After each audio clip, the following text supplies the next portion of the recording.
د نبی علیہ السلام د سیرت پاک د بیاناتو سلسله وه.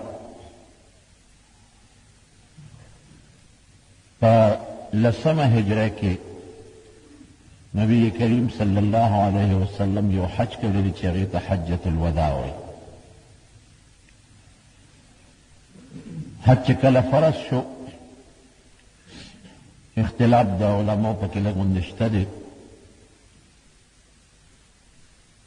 خو 9مه هجرې باندې حج فرض شو. نو 13 جمعه مې ویلي چې د بعض حالاتو او عوارضو په بنا نبی علیہ السلام لا نړو حضرت ابوبکر صدیق یې لېږلی او هغه ته یې دا ویلي چې ته اعلان وکړه چې آینده کال به نبی علیہ السلام حج له راځي، نو که څوک د پیغمبر علیہ السلام په ملګرتیا کې حج کول غواړي نو رادې شي. نو هر مسلمان دا غوښتله چې موږ د حضور پاک سره یو ځای حج وکړو. نو په 10مه هجرې د ذوالقعدې په میاشت کې حضور پاک د مدینې منورې نه ووت. 15مه د ذوالقعدې وه او د خالي ورځ وه. مدینې منورې نه چې کله نبی علیه السلام ووته، نو ذوالحلیفه به یې ورته ویوست ته ابیار علي وایي. دا د مدینې د خلکو میقات دی. میقات دې ته وایي چې څوک په یو دا ځای نه الله د نبی علیہ السلام په ژبه مقرر کړي دي چې څوک په دې ځای تېرېږي او مکې مکرمې ته ځي، نو دی به د حج په سیزن کې د حج نیت کوي او د حج د سیزن نه علاوه به د عمرې نیت کوي. تقریبا 6-7 کیلومیټر کم و بیش د مدینې منورې نه دا بار دی. اوس پکې ډېر لوی عظیم الشان جومات جوړ شوی دی، لوی جومات دی، ټول ایر کنډیشن دی او غیر چاپیره ته د دنیا غسلخانې دي، حمامات، د لمبلو ځایونه، د چارهدامونو ځایونه، د یخو اوبو دپاره ځان له سیسټم دی او د ګاډو د ودرولو ځان له پارکینګ دی. خو چې څومره خلک د مدینې نه مکې ته ځي، اکثر دا مسافر کم چې حج یا عمرې له تلي، نو دی به لازما دغه جومات ته ځي او هغې کې به یا د عمرې نیت کوي او یا به د حج نیت کوي. هغه زمانه کې جومات نو یو اونه وه، یو خوړو د خوړ خوا کې یو اونه وه. د هغه اونې لاندې نبي علیه السلام دمه کړې وه د خوړ په غاړه، اوچ خوړو. نو د خالي په ورځ ماسپښین مونځ چې وکړو، ووتل، مازدیګر مونځ یې په دغه ذوالحلیفه کې وکړو، ماښام، ماسخوتن، سار او د بلې ورځې د 28مې ذوالقعدې د ماسپښین مونځ. او بیا چې د ماسپښین مونځ یې وکړو، نو نبي علیه السلام صحابه ورته وویل چې اوس نیت وکړئ، که څوک د عمرې نیت کوئ او که څوک د حج نیت کوئ او که څوک د حج او د عمرې د دواړو نیت کوئ. په دغه سیزن کې د عمرې نیت چې څوک وکړي او د نیت چې عمره وکړم د هغې نه به فارغ شم، بیا به د حج نیت وکړم، نو هغې ته تمتع وایي. او که صرف د حج نیت وکړي نو هغې ته حج افراد وایي، او چې د دواړو په یو ځل نیت وکړي نو هغې ته حج قران وایي. نبی کریم صلی الله علیه وسلم په خپله د حج قران نیت وکړ. امام بخاری رحمت الله علیه په خپل کتاب کې دې خبرې ته مضبوط اشارې کړي دي او د دې وجې نه زموږ د امام ابو حنیفه رحمت الله علیه په نسبت باندې قران والا حج بهتر دی، مشقت او کړاو هم پکې زیات دی.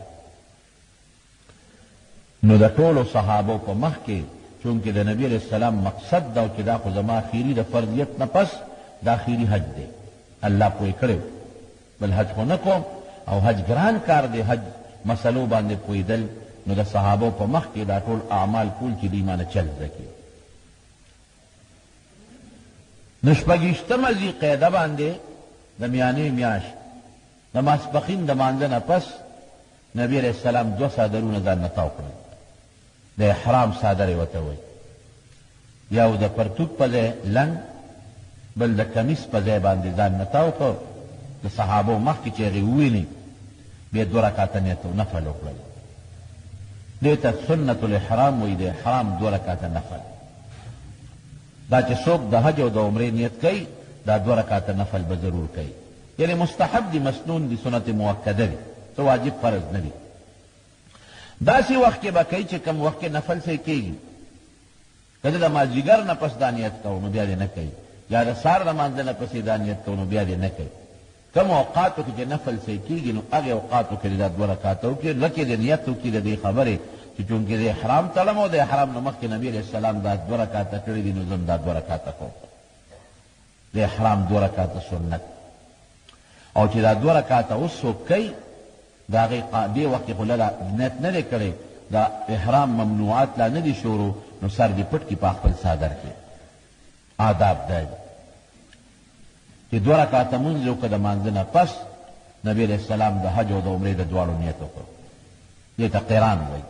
په یو سفر کې او په یو احرام کې د دواړو نیت کول. د اوس چې ته نیت کې نو داسې به وایي چې اللهم انی اريد الحج والعمرة فيسرهما لي وتقبلهما مني.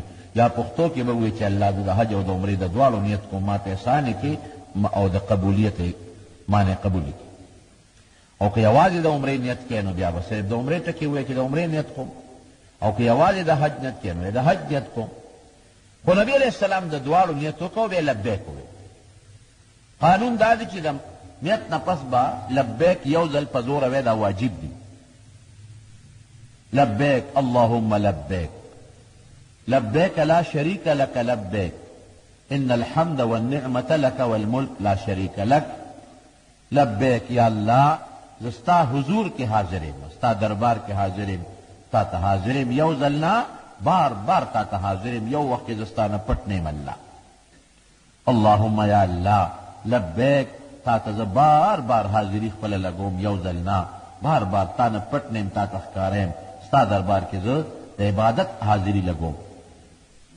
لبیک بیا وی لا شریک لک، اللہ تعالی شریک نشتا. لکه مشرکانو به شرک کو، یهودیانو به شرک کو، عیسایانو به شرک کو، دی وی لا شریک لک، اللہ تعالی شریک نشتا.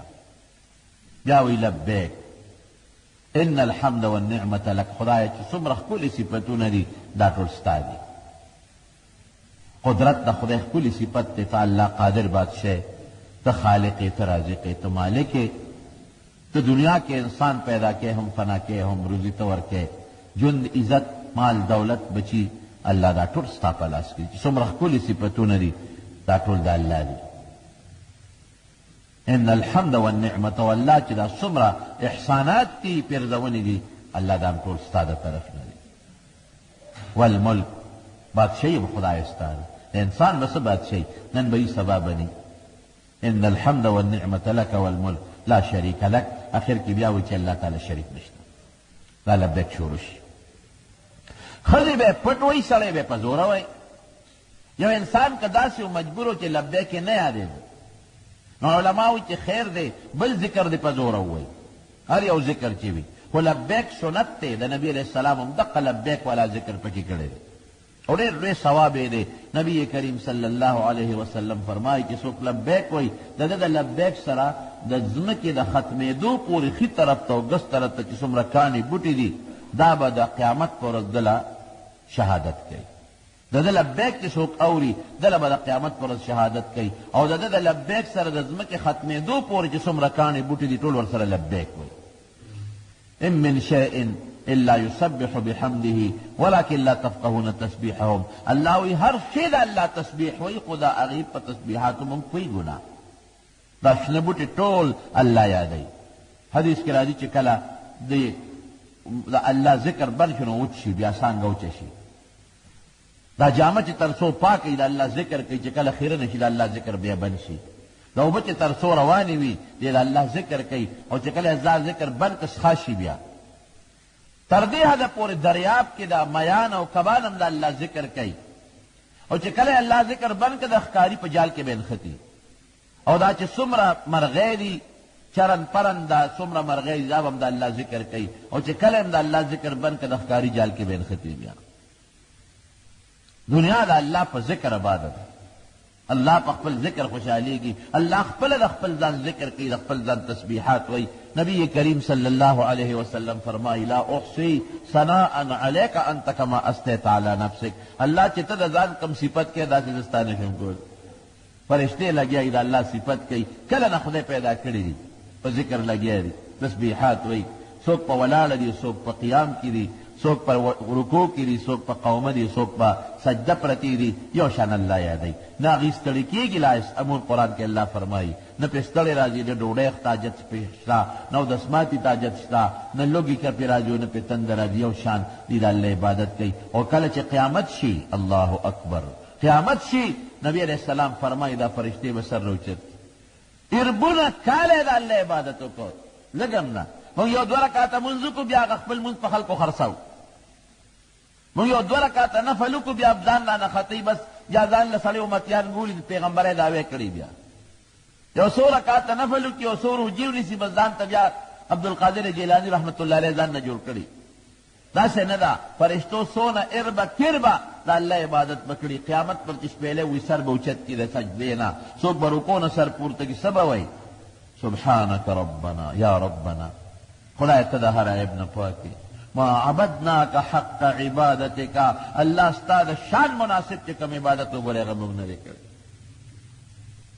فرشتې به وایي نو دا ذکر دی دې باندې الله خوشحالیږي نو دا ټول کاڼې بوټي د لبیک سره لبیک وایي او دله به ګوی کوي نن افسوس دا دی چې موږ خلک په لبیک هم شرمېږي څوک نه وایي په دې حج عمره کې دغه د نیت په وخت یو لبیک وایي بعض بیا چپ ناستي څوک گپ شپ لګوي او څوک یو بل سره خندا خوندي کوي حج نه نن عمرې نه رسم و رواج جوړ شوی دی خفه کېږي نو صرف رسم و رواج دی له لاړ شم چې واپس راشم او ما ته خلک کجي یو سړي سخا نوم و روان نوم و نو خلکو به ورته سخا نوم اخېسته نو دی پرې خفه کېده حج له لاړ چې حج یې وکړه چې راغی بیا ورته چې هغه خپل سخا نوم واخېسته وی خدای بې خو ما څه حج مې دی له وکړه چې د ما نوم بدل کړي راته حاجي صاحب ووایه نو بیا ما ته هم هغه سخا نوم وایه دیگه ډېر خلک دي ما ته خلک کجي صاحب ووایي ما له خلک غاړه کې میل واچوي خو خلکو ته ووایم چې ما دومره حجونه وکړل دومره مې عمرې وکړلې دا هر څه برباد شو په دې نیت چې کې هر څه برباد شو مولانا اشرف علي تانوي رحمت الله علیه مخکې یو سړی لګیا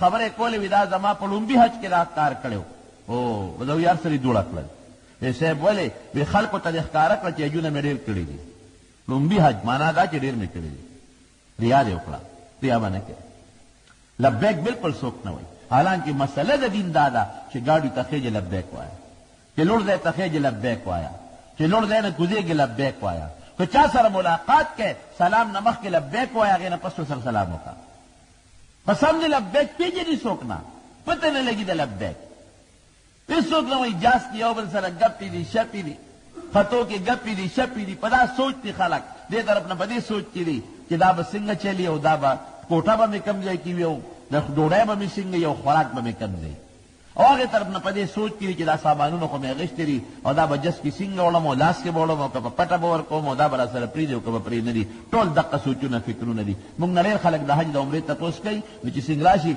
لومبۍ دا تپوس نه کوي ډوډۍ به څنګه ملاوېږي څنګه چل وي دا تپوسونه خلک کوي څو جامې یوسو څو جوړې یوسو او هلته کې به زمونږ څونه پیسې لګي هلکه خدای بنده لږ تپوس هم وکړه چې هلته به کوم څه عبادت تپوس کم خلک کوي او د انتظامي امورو هلته د رهایش او بیا ځان سره د سامان د وړو راوړو یو سړي مانه دا تپوس هم وکړو یو سړي مانه دا تپوس هم وکړو یاره دې بچو راته دا څیزونه یاد کړي دي چې دا مکه کې ارزان دي که مدینه کې ارزان دي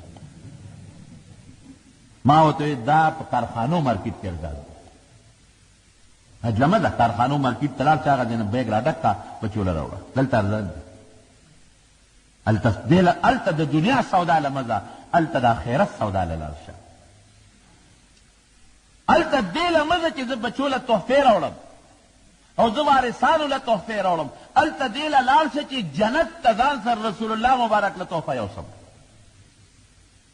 او قیامت پر زه د حج یو ډالۍ د خدای مخکې پیش کړم دا تحفه د حج زه رسول الله ته ورسومه چې الله ستا د پیغمبر په طریقه ما دا حج دادې کړی دی او دا ډالۍ زه د الله مخې ته کېدم چې الله حج تا یو عبادت مقرر کړی او داسې عبادت و چې د هغې نه بهترین عبادت بل نو الله دا ډالۍ مې راوړه دا قبوله کړه دا بهترینه ډالۍ ده نور هسې فضول خبرې لبیک به دې ووایي نو رسول الله صلی الله علیه وسلم لبیک وی او بیا روان شو په خپله اوښه مبارکه قصوا چې کومه اوښه د هغې خپله مبارکه اوښه و په هغې باندې سور شو او چې بیا په اوښه سور شو نو بیا یې ووی لبیک چا هغه اورېدلې دي چا لومبې ده اورېدلې دي اللهم لبیک لبیک لا شریک لک لبیک ان الحمد والنعمة لك والملک لا شریک لک. او خسور شو بیا لبیک وی. حضرت جابر رضی اللہ عنہ فرمائی وی قسم دې عجیبه منظرو د رسول الله مبارک خوا کې ولاړو وی چې ښي طرف ته ګس طرف ته مخکې رستو مې کتل داسې د انسانانو دریاب مې لیده تقریبا یو لک څوک 90,000 وی څوک 1 لک وی څوک 1,14,000 یادوي او څوک 1,40,000 امتیان د نبی علیہ السلام سره په دې سفر کې ملګري دي. دومره تعداد چې ته نه مخکې چا لیدلی دی او نه وروستو چا لیدلی دی او ټول چې پیغمبر علیه السلام لبیک وی نو ټول په شریک او سره په چغه وی لبیک اللهم لبیک. څومره خوشګوار لمحات به څومره د خوند سفر به لبیک لا شریک لک لبیک ان الحمد والنعمة لك والملک لا شریک لک. هغه ځای نه را روان شو د مدینې منورې نه او مکې مکرمې ته راځي سفر کوي. په لاره کې څومره قبیلې دي خلکو ته خو پته ده چې حضور پاک به حج ته ځي هر چا ځان تیار کړی دی. لاره کې قبیلو خلک هم شاملېږي استقبالونه هم کوي صحابه کرام په لاره کې مکې مکرمې ته راورسېدل 8 یا 9 ورځې کې چې مکې مکرمې ته څنګه راورسېده نبي علیه السلام نیغ ورغې بیت الله شریف له. دلته هم د دنیا خلک ملګري دي. بیت الله خو اوس هغه بیت الله دی چې کوم مخکې بیت الله و اوس خو د مسلمان بیت الله دی. اوس خو بوتان پکې ختم شوي دي. راغی چې څنګه نبی علیہ السلام بیت الله ته راورسېد او نیغ بیت الله ته وکتل نو لومبۍ دعا بیت الله ته کړې ده څه وایي اللهم زد هذا البیت اللهم زد هذا البیت تشریفا وتکریما وتعذیبا ومهابة. خدایا دې بیت الله له ډېر زیات عزت ورکړې. د بیت الله عزت خو د دین عزت دی. خدایا دې له ډېر لوی شرافت ورکړې. خدایا دې له روب ورکړې روب روب چې د انسان په زړه کې ورپرېږي او واقع شي الله داسې روب وله ورکړي د بیت الله له. او مسله دا ده چې سړی ورسېږي دا دعا دې کوي هلته د بیت الله یو ځان له عظمت او یو ځان له روب دی. یو انګریز دی او دی په خپله یهودي دی او ښځه انګریزه ده خپله عیسایي دی ښځه انګریزه ده و یهودي دی.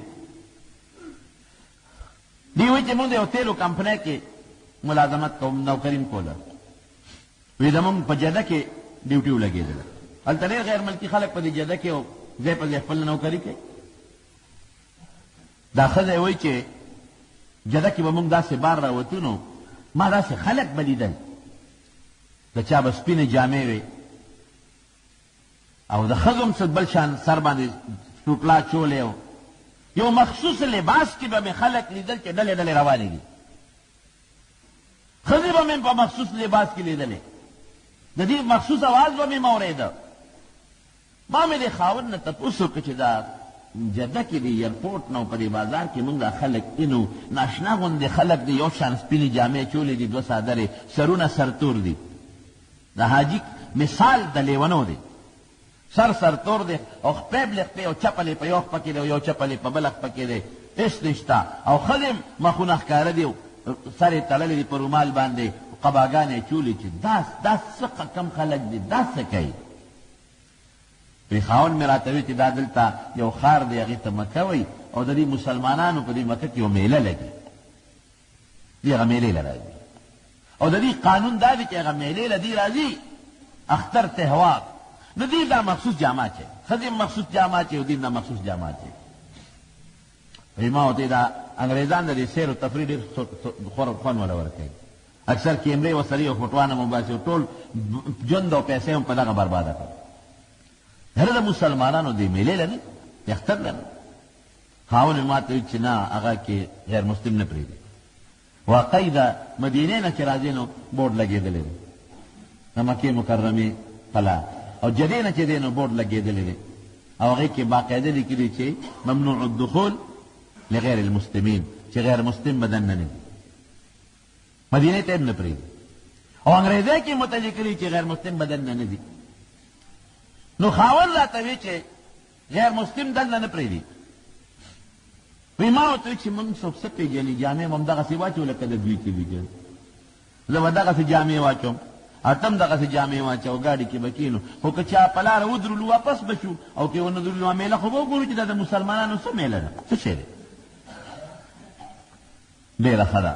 وایي ما هم دغه زنانو په شان جامې واچولې او زما خاوند هم هغسې څادرونه ځان نه تو کړل، ټکسي مو کړه د مکې دپاره او روان شو. وی په لاره اړو چا ونه درلو نیغ مکې ته ورسېدو. چې هلته ورسېدو اوس به میله کم ځای لګي، چا نه تپوس کو هسې نه څوک راباندې پوه نه شي چې دا تاسو دلته څه کوئ، پولیس ګرفتار نه کړي. خو موږ وی چې دا خلک کم خوازي موږ دوی پسې ځو. وی دا خلک کم تل موږ هم ورپسې روان یو. وی دا یو جومات باندې په یو کوټه ورننوځي، په یو دروازه موږ هم پکې ننوځو. تماشه کوو چې دا خلک دننه څه کوي، دا میله د څه ده. خلک خو دې ابشارونو ته او دې غرونو ته او دې ځنګلونو ته میله وایي، بازار ولګي پکې. دا خلک روان دي ټول په دې جومات په دې کوټه دننه کېږي، برنډه ده ورپسې بله برنډه ده ورپسې بله برنډه ده، برنډې نه پس کوزېږي. یو کوټه ده او په کوټه باندې یو تور غلاف پروت دی او دا خلک لګیا دغه غلاف دغه تورې کوټې نه تاویږي راتاویږي. څوک جاړي، څوک مخصوص انداز کې خپلې چغې وایي، چا لاسونه پورته کړي دي الله ته سوالونه کوي. واقعي وروڼو ګورئ ډېر عجیبه منظر چې څوک په صدق دل لاړ شي، په صدق دل دا پکې شرط دی، او په دې نیت لاړ شي چې زه صرف او صرف د الله رضا لځم. هغه یو عجیبه منظر دی. بیا بادشاه به هم تاویږي، ګدا به هم تاویږي، مالدار او غریب به هم تاویږي، ملا به هم تاویږي، امي به هم تاویږي، ښځه به هم تاویږي او سړی به هم تاویږي. او هر یو سړی دقه ځای کې په دې سوچ کې دی چې زه د الله در ته راغلی مو، زه د الله نه غواړم او زما دعا به الله قبلوي. وی دا خلک د دې تورې کوټې نه تاویږي. وی زه او دا خاوند مې دقسې چې دا کوم ځای تاویږي هغې ته مطاف وایي، دواړه هم دقسې پکې ودرېدو، یو سایډ ته شو ودرېدو، تماشه کوو چې دا څنګه میله ده. دې کې خو نه دوکان شته، نه بازار شته، نه غر شته، نه ابشار شته او نه ورکې ځنګل شته. یاره ممکن ده چې دې کوټه کې دننه د چا قبر وي. اکثر د زیارتونو له خلک ځي او دا خلک جوړ دا مسلمانان جوړه غیله راغلي دي او دوی لګیا دي تاویږي، اوازونه کوي او لاسونه چا اسمان ته داسې اوچت کړي، چا داسې اوچت کړي دي او ټول څوک په شریکه لګیا دي، چغې وایي، لبیک اوازونه پکې څوک کوي، څوک دعاګانې کوي. وی ما دې کوټې ته داسې نیغ نیغ کتل او خاوند مې هم دقسې راته ودرېده، دې هم نیغ نیغ ګوري. وی اتفاق دا چې وی زما جړه راغله. وی داسې جړه راغله چې ما نه یو شان اوښکې بهېږي. وی ما وی چې د دې خاوند نه تپوس کوم چې دا کوټه د څه ده، دې کې څه دي، خو داسې جړه راغله چې زما د خولې نه خبره نه وځي. خوله مې بلکل ژبه بنده شوه، لکه سړی چې چاړه ګونګی. یو شان دې کوټې ته ګورم، نظر مې هم ته بل خوا نه ځي اوس، او خلک هم په ځای پاتې شو، دې کوټې ته نیغ نیغ ګورم او دا کوټه مې ځان ته داسې راکاږي، زما د نظر ځان ته راکاږي او دا کوټه ماله داسې دعوت راکوي چې ګنې مشابه ما ته رانږدې شه او ماله رامنډه که او ماله راشه. په دې سوچ کې پرېوتم، زه ورته نیغ نیغ ګورم او زه جاړم. وی ما وی چې د خاوند نه تپوس کوم، خو دا سکت راکې نو چې د دې خاوند نه تپوس وکړم. وی داسې ډېر ساعت مې وکتل او جاړم، دا ټول وجود مې د اوښکو نه لوند شو. وی چې داسې مخ مې واړو، د خاوند ته مې وکتل، وی خاوند مې دې کوټې ته بقې سترګې نیولې دي او هم جاړي، هغه په مخ هم اوښکې را روانې دي. وی چې لږ یو کوټې هغه هیبت د بیت الله ډېر لوی هیبت دی چې نبي کریم صلی الله علیه وسلم ورته دعا کړې ده چې اللهم زد هذا البيت تکریما وتشریفا وتعظیما ومهابتا. خدای دې بیت الله له ډېر عزت ورکړي. څومره عزت یې درشته ووایه، په مخ د ځمکه د بلې کوټې دومره عزت شته نشته. که تاسو څوک نه یاتلی نو پته درته نشته، که څوک لاړ شي هغه ته پته ده چې خلک دا مخ ورپورې، ښځې نر ورپورې، کله دا مخ مږي، کله دا مخ ورپورې مږي. ګرمۍ یخنۍ ته نه ګوري، هر سړی ورځي او په ملتظم باندې دقسې لاسونه لګولي وي او هر سړی خدای ته په چغو دی چې الله فقیر ببابکا، خدای فقیر ستا دروازه کې ولاړ، مسکین ببابکا، خدای مسکین ستا په دروازه کې ولاړ، مضطر ببابکا، خدای محتاج راغلی دی ستا دروازه کې، جاء من فج عمیق، لرې لرې ځای نه خدای راغلی تاله راغلی مو خدای. دا سوچ تصور دقه جوړول پکار دی. حج عاشقانه سفر دی، حج د لیونتوب سفر دی. عقل خدا وي چې خدای ته ودرېږي ته خدای نه تاویږي پکار دي چې ښه جامې واچې پرتوب کمیس سر پټ کې پټکې په سر کې چوغات کوټ او دغه واسکټ واچې ښه مزېدار خشته جرابې بهترین لباس واچوه. نه نه نه نه لیونۍ به درته چا نه جوړی. معشوقې پسې چې عاشق منډه وي یا په جامه نه بیا معشوقې پسې چې عاشق په منډه یا په سر نه چې سر سرتور دی او که نه دی لیونۍ دې ته وایي چې خپې خپیبلې او سر سرتور بین بدنزي بین. نبی کریم صلی اللہ علیہ وسلم نے چاہتا پوسو کو وی اللہ رسول کم حج غورا دی وی اغا حج غورا دی چی پکی دا لبیک چغی وی او خلق پکی دا سارو وینی توی کی ذبح پکی ہوتی تمتو قرآن دا دی تپوس کئی وی کم حاجی غورا دی اللہ رسول کم حاجی غورا دی وی چی سر ببری و بین تیزی سر ببر دی و بین تیزی اللہ تخیل چې خدای زه په دا خپل لباس دی وخت کې نه یو عاشق من له تړلی والی یو سړي مونځ کا او د هغه مخکې تېر شو دې مونځګزار سلام وګرځه ورمنډه کړې مری نه ونیو خدای دې بیخ وباسه ته ما ته نه ګورې چې زه لګیا مونځ کوم کله داسې زما مخکې تېرېږي او کله داسې تېرېږي عقل دې نشته. هغه عاشق ورته وایي دا مونځ څه ته وایي وایي ته مونځ نه پېژنې وایي نه راته ته ووایه وایي زه خدای ته ولاړ یم مونځ دې ته وایي چې خدای ته ولاړ یم وی خدای دې معشوقه ده وی یو ای قمقله وی د یو مجازي معشوقې پسې په منډو تړلی مو ته راته نه ښکارې پته نشته او ته حقیقي معشوقې پسې په منډه تړلی تا ته زه ښکارم چې د ستا مخکې تېرېږم بېوقوفه چې سړی دقه سوچ وکړي چې د یو حقیقي الله له راغلی او زما دا هر څه د دغه الله په لاس کې دي بل چا په لاس کې نه لا شریک لک تا له خدای شریک نشته ان الحمد والنعمت لك خدای چې څومره ښکلي صفتونه ټول ستا دي څومره احسانات دي ما بكم من نعمت فمن الله چې څومره نعمتونه دا د الله د طرف نه دي په دې سوچ کې سړی تاویږي قسم دی یو طواف دنه ولي الله جوړی هغه تصور د موږ نشته یو حج دنه لوی بزرګ د زمانې جوړی نو چې مې وکتل اوس زم جاړم او خاوند مې هم جاړي زه اوس خبرې هغه سره کوم خو خبرو جبه میں کار نہ کئی آخر کے لگ میں پٹے جبو چلو خاون تو چه سڑیا دا څه شی دی دا چې تھی وی ما ته مې خاون وی چې په سلګو کې چې تل محسوسه وی زه ته چې زه خو پر زړه کې انقلاب محسوس وم ما خو هغه زړه نه دی چې کوم مخ کې و څه انقلاب محسوسه زه دا محسوسوم چې دا بیت دا کور دا یو حقیقي کور دی او دا د یو سچ دین سره تعلق لري او دا مونږ نه طلب کوي مونږ غواړو چې مونږ ته رانږدې شه او زما والا دین قبول کا ما ته خو دا رښتونی دین ښکاري د دې کوټې والا دین ما ته خو دا رښتونی مذهب ښکاري او سړي زما زړه نه خو هغه هر څه ووتل ښه د یهودانه ده زما زړه نه خو هر څه وتي دي ما ته خو دا اسلام رښتونی مذهب ښکاري او د اسلام دا کوټه ما ته رښتونی کوټه ښکاري ته څه وی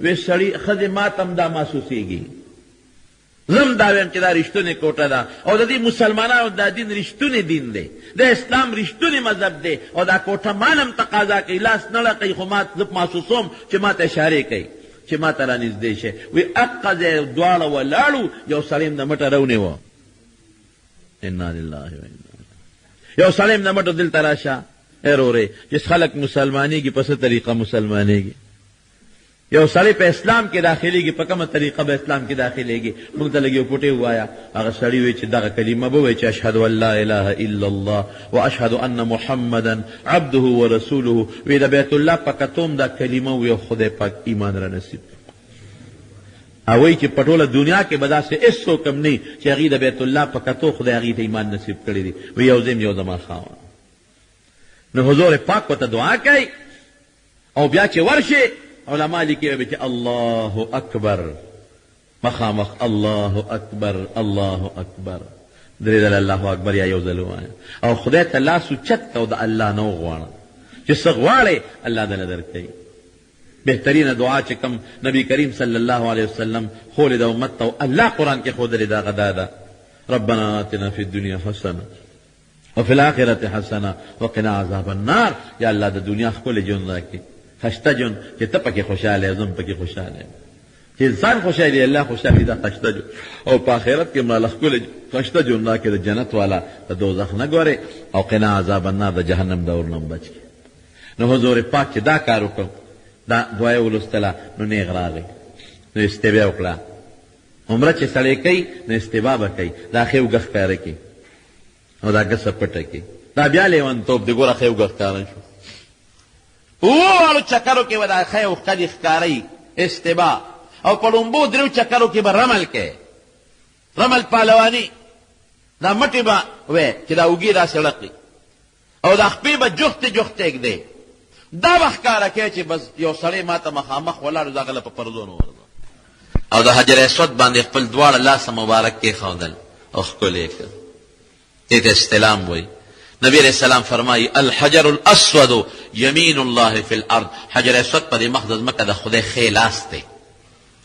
د خدای داسې لاسونه نشته لکه زمن، څوک دا د متشابهاتو نه ګڼي. د خدای داسې لاسونه نشته. مطلب څه دی؟ مطلب دا چې حجر اسود لا ورځې زړه کې دا تصور وکړه چې ما د الله لاس ښکل کړ. نو چې الله لاس ښکل کې نبی علیہ السلام فرمایي د قیامت پر ورځ به د حجر اسود سترګې نظر به لګي او جبه به په هغې به خبرې کوي، او چا چې د دې په سچ استلام کړی دی هغه به د خدای په دربار کې ګوی کوي. دا حجر اسود. نو حضور پاک ښکل که عبدالله ابن عمر په ټیل کې ورته حجر اسود به ښکلاو زور کې. چا ورته وی دا په دومره ټیل کې ولې دا بیت الله ښکلی؟ وی زما د قسم په خدای وي چې ما حضور پاک لیدلی دی چې دی ښکل کړی دی. ځکه بس زه دې ته نه ګورم ټیل دی او که ټیل نه دی خو زه به ښکلو. اوس پکې یو بوټي یو مسله دی چې زنانه پکې ډېرې زیاتې وي، ښځو له نه دي پکار بلکل. ځکه ښځې په رش کې داسې یو بل سره ټیلونه جوړ کړي داسې چې هغه وجودونه یو بل سره ډېر کلکې نښتې وي. د لرې ځای نه زنانه استلام کوي، په رش کې یو بل سره دیکې وایي، دا ګناه ده، بیا حرام دي. حجر اسود ښکلول مستحب دي، او ښځو سره جنګېدل یا د ښځو سړو سره جنګېدل حرام دي. خو د سړي نه صبرېږي او نه د زنانه وړه صبرېږي. نو حجر اسود یې ښکل که، او چې ښکلی که څنګه اوس هم مسله چې ښکل که ښکلولی نه شي نو لاس یو څه هغه ښکل که. که داسې هم نه کېږي یو کونټی یو څه ښکل که، او که داسې هم نه لرې ځای نه ورته لاسونه اوچت که. بسم الله الله اکبر ولله الحمد. که دا دې مو سره چې والصلاة والسلام علی رسول الله صلی الله علیه وسلم، او دا لاسونه ښکل که. او ړه کې دا تصور وکړه چې لکه ما په حجر اسود کېښودل او بیا مې دا خپل لاسونه ښکل کړل. نو په ښي طرف روان شو نبی علیہ السلام. نو په لومبو درېو چکرو کې پهلواني وکړه چې طواف، او هر چکر کې چې به راته نو حجر اسود استلام به یې کوو. حجر اسود به یې ښکلاو یا به یې په لاس کېښوده، هغه لاس مبارک به یې ښکلاو. طواف خلاص شو. اووه چکرې د بیت الله شریف دې ته طواف وایي. خلک د طواف نه دي خبر بلکل، او نه د طواف په چل څوک پوهېږي. یو ملګري ما ته خبره کوله، زموږ ملګري یو بابا سړی پښتونو لګیا و طواف یې کو. وی دې ماته وایي چې ملګري ته پښتون یې مې چې او وی دا خلک به کله ودرېږي؟ مې چې مقصد دې څه دی؟ وی زه خو چې راغلی یم لګیا یم تاوېږم، دا خلک خو نه ودرېږي، زما خو خپې ماتې شوې.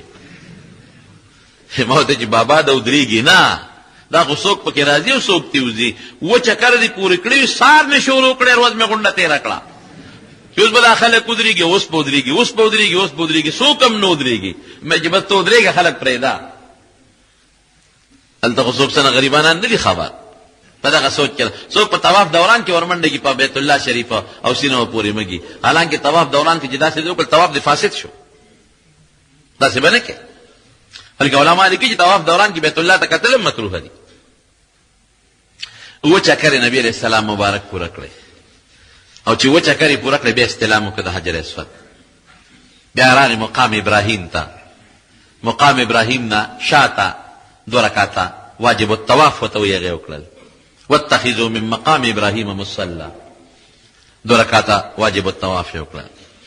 په داسې ځای کې به کې چې مخ د مقام ابراهیم ته مخامخ یو مخ د بیت الله ته شي دواړو ته، او که داسې نه وره شو یا د منځګزارو مخکې تېرېدل و ټیلو نو خیر دی، په حرم مبارک کې چې کم ځای دی خوښه یې نو هلته وکړه. بیا راغی نبی کریم صلی الله علیه وسلم زمزم کوی ته. هغه زمانه کې خو زمزم کوی ښکاره و، اوس خو زمزم کوی مکمل پټ دی. څه زمانه مخکې چې زه تللی وم یو ځل، نو هغې کې د زمزم کوی لاندې ښکارېده، خلک به په پوړو کوزېدل، د ښځو ځان له ځای و د سړو ځان له ځای و، او دننه پکې سبیل و، خلکو به ته یو باقاعده څکلې کوی و، کوی به خلکو لیده موټرې پې لګېدلې وې. اوس یې مکمله بند کړی دی او لرې ته چېرته پیپ ایستی دی. نبي علیه السلام مبارک راغی زمزم له د زمزم اوبه وڅښلې او د زمزم اوبه څښل دا عبادت دی.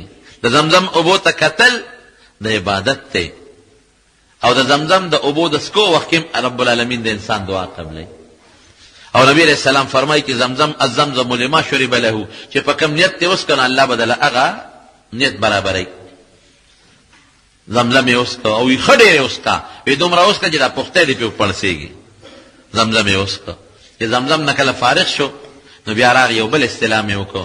صفا مروه ته چې یو بل استلام وکړي او بیا لار صفا ته صفا غونډه ته وخته نو د عقل تکي بیا د سعی نیت کوي بنده. دا آیت نبی علیہ السلام اولسته دا ولې دا و چې ابدا بما بدا الله به، چې خدای پاک په قرآن شریف کې د کم نه شروع کړی دم دا غي نه شروع کوم. نو دا آیت ان الصفا والمروه من شعائر الله ومن حج البيت او اعتمر فلا جناح عليه ان يطوف بهما ومن تطوع خيرا فان الله شاكر عليم. دې صفا باندې بیا باز خلک نه پويږي خو دې سړی دي او لګیا به استلام به کلاسونه بیت الله ته داسې کې نالته استلام نشته، الته دعا بکې لاس به پورته کې بیت الله ته مخ بکې. دا د دعا د قبلېدو ځای دی چې څومره دعا کولی شي نو دقل د الله نه وکړه. نو بیا روان شو نبی علیه السلام مروه ته. مروان یو تقریبا 2 فرلنګه مزل دی. مروه ته وخت نو الته بیا بیت الله ته د طریقه دا د مخکې نو دعا به وکړي. نبی علیه السلام بیت الله ته مخ کړه. مروه یو صحابي وي ډېر ساعت نبی علیه السلام ولاړو مروه ته مخ کړي دعا یې غوښتله. بیا صفا ته بیا مروه ته په دې منځ کې یو خوړو اوس خو خوړ نشته اوس 2 شنه راډونه دي د هغې په منځ کې به منډه وی. هغه ځای کې نبی علیه السلام منډه وواله او بیا مروه ته ورسېد. په مروه باندې طواف ختم شو، سایه ختمه شو، 2 چکرې شو. صفا نه شروع کېږي په مروه ختمېږي. دا عمره شوه دې سره بنده فارغ شي. نو که د چا حج تمتع وي نو بس ابه ځان بیا سر به وخورئ، هغه خپلې جامې به لرې کړي، هغه د احرام او عامې جامې به واچئ. او که د چا حج قراني نو هغه به ځان نه حلالوي. ابه د احرام چې کوم ممنوعات دي د هغې نه به بلکل ځان ساتي، نه به نکونه اخلي، نه به سر کټ کوي. بس دغه هغه سړی حج قران والا به سر نبي علیه السلام دلته سر نه دی کټ کړی او نه نبي علیه السلام دلته سر خریلی دی. ځکه نبی علیہ السلام قران کې و. تمتع والا به سر خری یا به سر کټ کوي. که ویښتې د ګوتې د بن نه غټي نو بیا سر قینچي کول شي، او که ویښتې د ګوتې د بن نه واړي نو په قینچي کولو کار نه کېږي. ښځه چې ده ابه سر کټ کوي که حج تمتع یو نو سر به کټ کوي، د ګوتې د بن دومره ویښته به د ټول سر نه علي ګورئ، یوازې د کمسۍ هغه 2 څوکې نه یا د څلورم حصې د سر نه د ګوتې د بند دومره ویښته به کټ کوي. چونکې حضور پاک خو قارن و قران کې و هغه سر ونه خری و. احرام کې به پاتې ګمنځ به نه وی چې ویښته در نه ونه ځي، خوشبو به نه استعمالوې، د بیبي نه به ځان ساتې، بستا نه ځان ساتې او د خوشبویو نه به ځان ساتې. بیا که حج ته وخت و نو طوافونه کوه، طواف کولی شي، او که حج ته وخت نو بیا حج لځه. بهر کیف نبی کریم صلی الله علیه وسلم دغه څو ورځې په دغه کې تیرې کړې. په 5 د ذوالحجې یا 4 د ذوالحجې را رسېدلی و مکې مکرمې ته.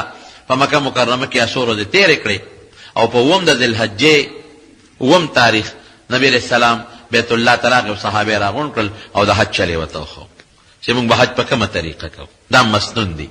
نو په 8 تاریخ د ذوالحجې نبی علیہ السلام په اوښه باندې سور شو او منا ته لاړ. چونکه قارنو د دویم نیت پکې سر نه ضرورت نشته، او که کم سړی متمتع دی نو هغه بیا د قلته د حج نیت کوي. لاړ منا ته په 8 تاریخ د سار د مانځه نه پس منا ته لاړ. نو په منا کې د ماسپښین مونځ وکړو، د مازدیګر یې وکړو، د ماښام یې وکړو، د ماسخوتن یې وکړو، او د عرفې د ورځې د 9 تاریخ د عرفې د ورځې سار مونځ یې پکې وکړو. او د حضور پاک خیمه چې کوم ځای لګېدلې و اصل ته جومات ته مسجد خیف ورته وایي. خلک چې ورته غټ شیطان وایي، د هغه رکوټ شیطان وایي. د هغې رکوټ شیطان سره خوا کې یو ډېر عظیم الشان جومات دی نن سبا، ډېر لوی جومات دی مسجد خیف. دا د نبي کریم صلی الله علیه وسلم خیمه وه.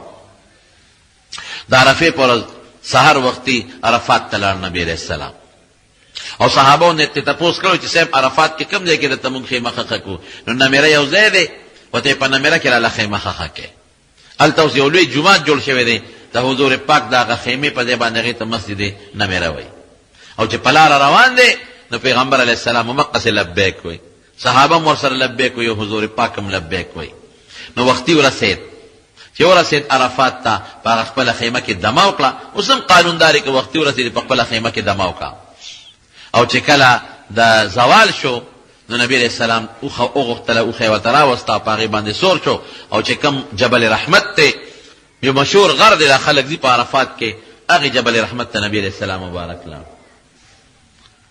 صحابه ټول څوک په غر ولاړ دي، څوک یو خوا څوک بل خوا، او مکبرین الصوت چې د نبی علیہ السلام آواز رسوي دا هم ځای په ځای مقرر دي چې د پیغمبر علیہ السلام آواز امت ته ورسېږي، صحابو ته ورسېږي. او نبی علیہ السلام یو ډېره ناشنا خطبه ویلې ده په عرفات کې، ډېره عجیبه. اوخه مبارکه سور شو قصوه، دا ولې د الله حمد وي او د خدای پاک پوره تعریفات یې وکړل ډېر. هغې نه پسې یو څو ضروري خبرې کړې دي.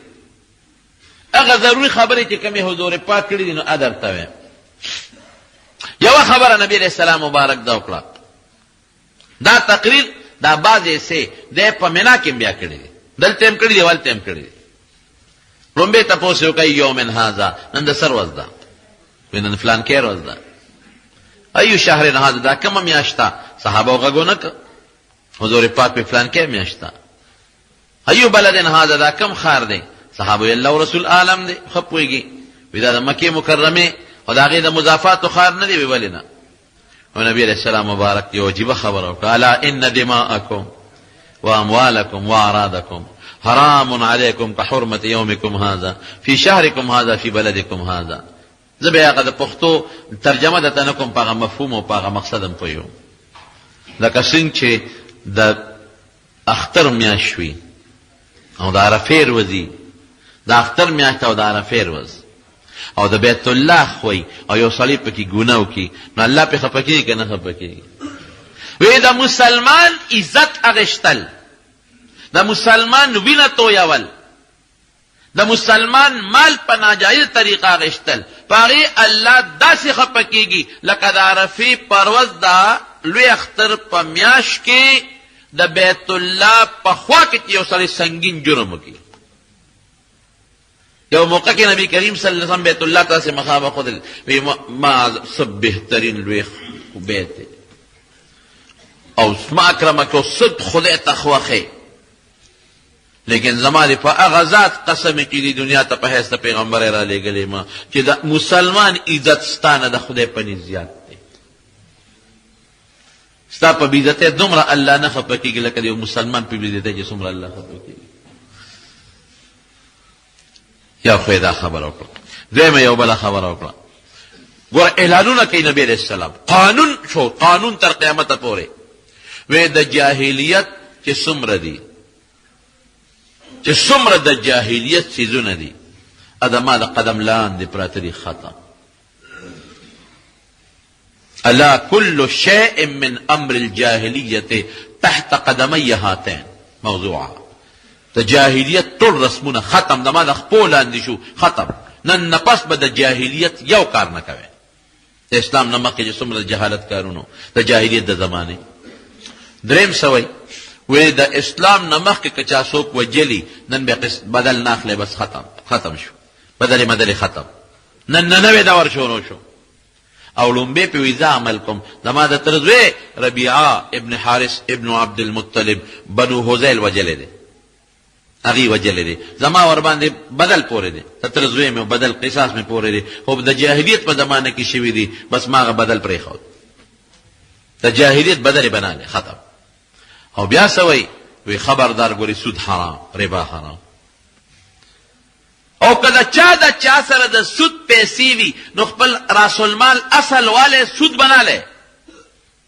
او په دې مزه عمل کوم ټولو نه مخکې حضرت عباس رضی الله عنه به خلکو سره د ربا کاروبار کو د سود. وی زما تره د عباس چې څومره چا سره د سود پیسې دي ختم موږ یې نه غواړو، ټول لومبی عمل په خپله کوي. سود ډېر انتهایي ګناه ده، ډېر لوی جرم دی. سود الله او رسول سره جنگ کول دی. او د سود متعلق یو حدیث کې راځي سود دومره لوی ګناه ده، الله اکبر، دومره لویه ګناه ده چې نبی علیه السلام فرمایي د سود 1 روپۍ د 10 زناګانو نه سخت جرم دی. دومره خطرناک شی دی. خلک نن سبا څومره په سودونو کې مبتلا دي، بس په یو طریقه پیسه ګټل. سود حرام شو. بل څه وایي نبی علیه السلام؟ الا فاتقوا الله فی النساء. ګوره د ښځو په حق کې د خدای نه ویریږئ، ښځو سره ظلم مه نه کوئ. جاهلیت زمانه کې به خلک ښځو سره ظلمونه کول، اوس هم ډېر خلک ښځو سره ظلمونه کوي. خور لور له حق نه ورکوي، دا ظلم دی ښځې سره. یو د چوری په میاشت کې د چوری په شکري باندې دغه حق ګڼي بس، او د اختر په میاشت کې چې تا یو جوړه جامې دا حق ګڼي. یو رکوړې ټینګې شو، یو 2 سیره روجې شوې، چوري شوه، د چټ یو جوړه جامې شوې، به دا د خور لور حق دی. دا موږ د خور لور حق دا ګڼلی دی بس. او قرباني خاصم نه لکه نو هغه خولو لګي دا د خور لور حق دی، نه د خور لور پوره حق ورکړي چې حق یې سره وي. ظلم باندې کې په خزه چې پلار کرے نه پرې دی، دا ظلم دی، زیاتې دی. نبی رسول الله فرمایي دا ستا پلاس کې قیدیان دي. ګوره خزه بس کوي هغه د خاون حقونه دي، هغه به هغه څوک پورته نه پرېږدي چې خاون پې خفه کېږي، هغه به خپل عزت بې له خاون نه بل چاته نه ښکاره کوي. ښځو سره ظلم نه کوي. دا بل اعلان شو. بل نبی کریم صلی الله علیه وسلم یو خبره بله موکړه بهر کیف اخره کې دا وایي وی تاسو نه به د قیامت پر ورځ زما متعلق تپوس کېږي څه به وایئ. د ځان غمم دی ورسره. لکه د نوح علیه السلام قوم به نوح علیه السلام ودرئ تپوس به ترې کوي تاسو ته پیغمبر راغلی؟ هغوی به څه وایي؟ ما جاءنا من نذیر، موږ له پیغمبر نه دی راغلی. نوح علیه السلام به ورته چې الله زه خو ورغلی یم تا ته پته ده. قوم به وایي نه دی راغلی. الله به ورته نوح علیه السلام ته ګواه دې شته؟ من یشهد لک؟ یو ګوان مې شته. وی څوک دی؟ محمد و امته صلی الله. د نبی علیه السلام امت زما ګوان دی. نبی علیه السلام فرمایي تاسو به ګوی بیا کوئ. بخاری کې حدیث دی د نبی هم امت به ګوی کو چې آو الله مونږ ته پته ده چې دی نوح علیه السلام د خپل قوم ته ستا دین رسول دی. دا قوم به راپاسي په مونږ به حمله وکړي چې تاسو ته څه پته ده چې ډېره تاسو هغه وخت کې ویسو. الله به مونږ تاسو خو نه وی څنګه وی کوئ؟ ګوی خو مشاهده غواړي. مونږ به وایو چې الله تا مونږ ته قرآن کې ویلي دي، ته رښتیا وایې، تا ویلي دي. څنګه تكونون شهداء على الناس ويكون الرسول عليكم شهيدا. نو نبی علیہ السلام سره غم دی کنه. نو تپوس پته کوي چې تاسو نه به تپوس کوي تسألون عنكم يوم القيامة عني، تاسو نه به زما متعلق تپوس کېږي څه به وایئ. 1,40,000 صحابه کرام په یو اواز وایي څه وایي؟ موږ به دا وایو، دا به وایو چې الله رسول تا موږ ته دین را رسول دی. قد بلغت یا رسول الله، دین دی رسول دی. وادیت الامانه، امانت تم دا الله مونږ ته رسول دی. ونصحت الامه، امت ته خیرم رسول دی. دا درې خبرې په یو جبه ټولو صحابه ووې. نو نبی علیه السلام مبارک به ته اوچته کړله. 3 ځله داسې کړي اللهم اشهد، بیا داسې کړي اللهم اشهد، بیا داسې کړي اللهم اشهد. یا الله ته پې ګواه شه چې نه د قیامت پر ورځ انکارونه کېږي. نو دا آیت نازل شو الیوم اکملت لکم دینکم، نن ورځ ما تاسو ته ستاسو دین کامل کړ. بس دین ځکه دې نه 3 میاشتې پس تقریبا نبی اسلام وفات شو. دې نه پس دین کامل شو. واتممت علیکم نعمتي، زما چې کوم احسانو په تاسو مې پوره کړ. دینکم دا نه وایي دیني، دین ستاسو دی. ګورې تاسو به نیسئ، نعمت زما دی. ورضیت لکم الاسلام دینا، بس یهودیت عیسائیت ازمونه ختم. نن سبا خلک په ازمونو فخرونه کوي که نه کوي؟ فلان کیزم او فلان کیزم او فلان کیزم. نه ازمونه ختم. رضیت لکم الاسلام دینا، ستا د زندګۍ د تېرېدو چې کوم شی د ما مقرر کړی هغې نوم به اسلام وي. هو سماکم المسلمین من قبل فی هذا، بس اسلام شو. دا آیت نازل شو. چې دا آیت نازل شو صحابه دومره خوشحاله چې دین زمونږ مکمل شو او زمونږ د دین ته الله نوم خپله کېښودو او الله ورته خپل احسان ووی. نو صحابه په خوشحالۍ دي. او حضرت ابوبکر صدیق په ژړا شو. صحابه دا سپینګري ولې ژاړي؟ نن خو زمونږ د اختر ورځ ده. حضرت عمر فاروق یو یهودي وایي تاسو قرآن کې یو آیات ته که دا په موږ نازل وي هغه ورځ به موږ د اختر ورځ ګرځولې وه. وی کوم آیات دی الیوم اکملت لکم دینکم دا آیت چې الله فخر سره وی دین مو دله مکمل کړ ناقص نه اسلام والا دین مکمل دا زما نعمت ته نوم دله مې ښودلی که دا آیت زمونږ کې نازل مونږ به دا روز د اختر ورځ نیوله عمر ورته بېوقوفه خبرې تا به د آیت د نازلېدو نه مخکې ورته د اختر ورځ وي ما له خدای نازل کړی د اختر پر ورځ دی د عرفې ورځ د مسلمان د اختر ورځ د عبادت او د جمعې ورځ به هم عرفه هم جمعه د اختر پر ورځ ما له نبي الله نازل کړی دی نو ابوبکر صدیق جړل خلکو دا بوډا ولې جاړي دا خو د خوشحالۍ خبره ده ابوبکر وی جاړم په دې چې رسول الله رانه روان دی صلی الله علیه وسلم وی دې کې اشاره ده په دې آیت کې دا خو د پیغمبر علیه السلام خاص دوست ملګری دی وی جاړم په دې چې نبی دې آیت کې اشاره چې حضور پاک رانه روان دی ولې چې دین را لېږلی دی لو چې موږ ته دین ورسېد دین مکمل شو د پیغمبر ضرورت ختم شو صحابه فوراً د نبی هم تپوس وکړو د الله رسول ابوبکر خو دغسې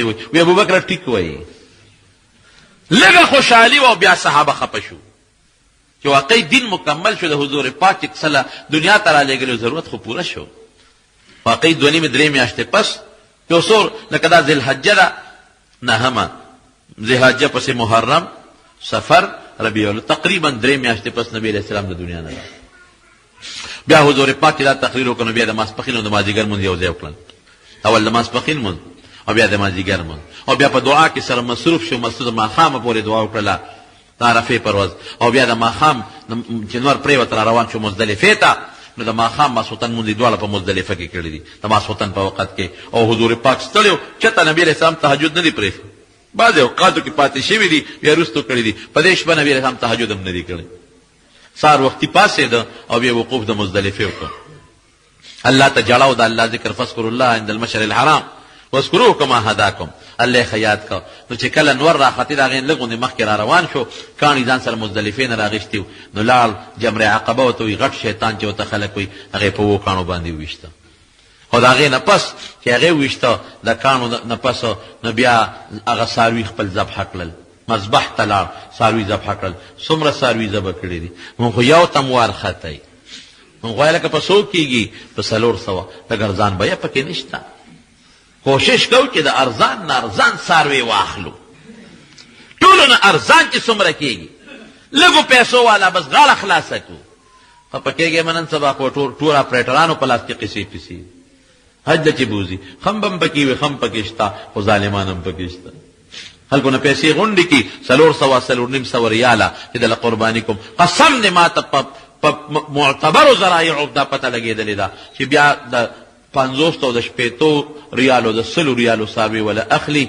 او ولا لالي باقي جیب کې اچوي وی داسې چیلې اغشتي چې هغې پسې غولان د په ځمکه راښکلې کېږي کنډم او ما تخلي ظالمان د حجانو نه پیسې وی ظالمان د مسافرو جیبونو ته سترګې خړې کړې دي چې خدای له روان دي حجاج او معتمرین وفد الله د خدای جرګه ده نو د خدای جرګې ته سترګې خړې کړې چې دینه به مال وم ووایه په دنیا کې مال خدای به راسره آخرت کې پوهېږي انشاءالله العزیز ډېره که چې څومره ډېره دا د خدای میلمانه ضیوف الرحمن دي دا د خدای میلمانه دي ته ولې جیبونه ظلم کوي بعض ظالمان بعضې ظلم کوي بعضې پکې خم شته نیکان هم پکې وي صالحان هم پکې وي بهر کې زمارونو نو هغه بیا هغه څاروي حضور پاک څومره حلال کړي دي 100 څاروي حلال کړي دي دې ته سخي وایي 100 څاروي 3 شپېتې په خپل لاس حلال کړي دي او بخاري کې حدیث دی چې اوښه حلالۍ په ولاړه حلالۍ دا خپلو تړي په ولاړه حلالۍ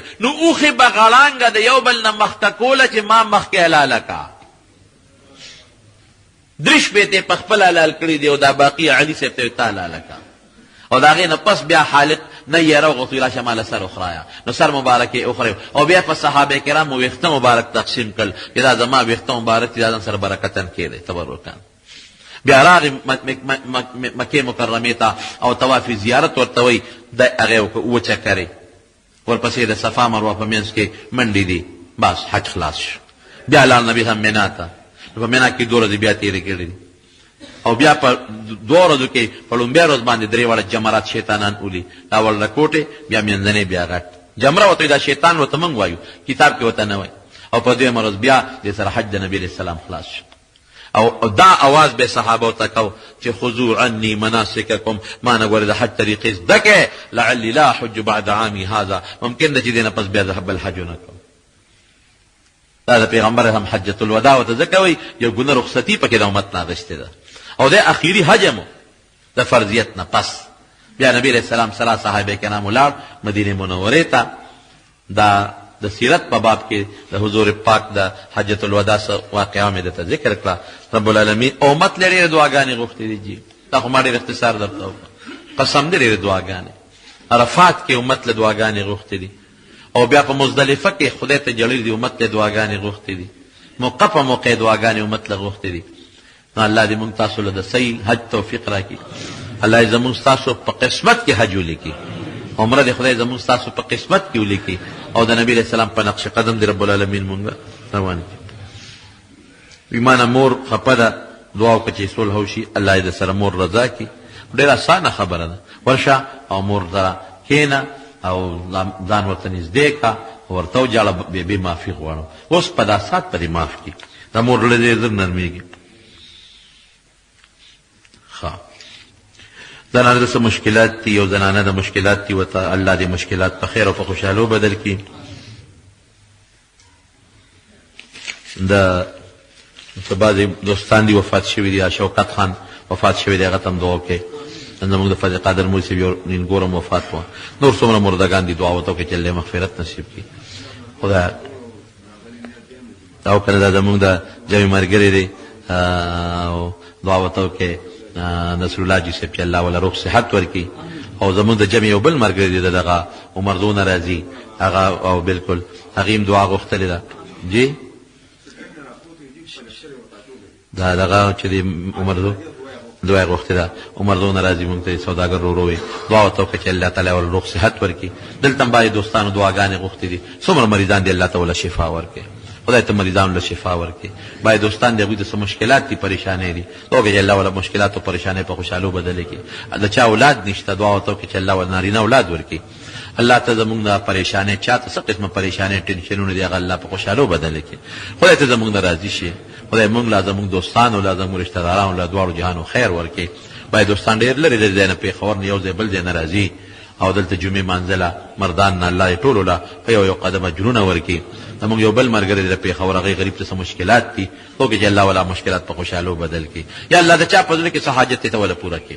چا ته څه پریشانۍ دی هغه وله په خوشحالو بدلې کړي. ته د دنیا او د آخرت د فتنو نه وساتې د دنیا او د آخرت د شرونو نه وساتې د حضور پاک په نقش قدم هم روان کړي او آخر وخت کې په خولې دا کلمه نصیب کړي چې لا اله الا الله محمد رسول الله.